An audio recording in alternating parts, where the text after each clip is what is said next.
The first thing that you have to do when you're working with AI is make sure that you have set up your tools correctly. And that means that I get ChatGPT to know as much about me as possible. I use something called the custom instructions in ChatGPT. And this is where you can tell a lot of information about who you are so that it can adapt all of the prompts and make them sound like you. ChatGPT by default sounds like a very excited puppy. By modifying the custom instructions, you can make it approximate you. This is a prompt that is magic. Avoid cringe writing at all costs. I have a bunch of other instructions here. They're in the slides, so you can copy them, but this is where I get things started. And then what I think you should do is start with this kind of generic description in your custom instructions as the traits that you use and modify it to make it your own. There's a section also in this dialog box called knowledge.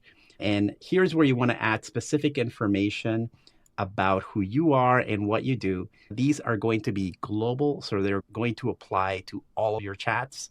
Here is where you put specific instructions. For example, I generate a lot of graphics with ChatGPT, so I include something like I like a 16:9 ratio so that I see that I'm in there right now. So that I don't get vertical images or squares, I think are the default for most of these tools.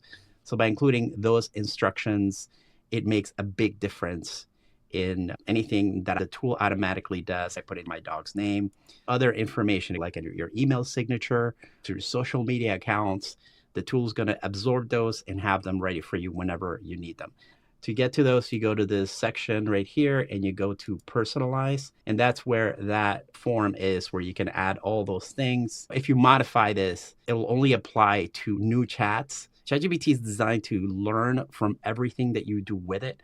And they've really worked on this memory system. It's also available now under settings. And then you go under settings, go to personalization, and you also have access to memories.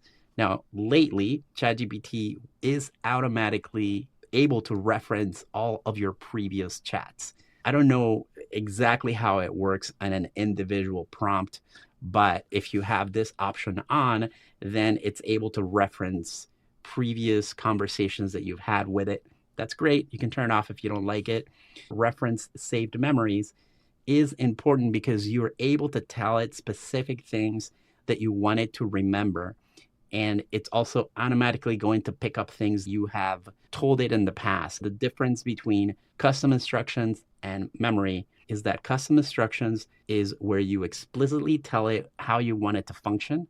Memories are things the system manages automatically. I'll show you how that works.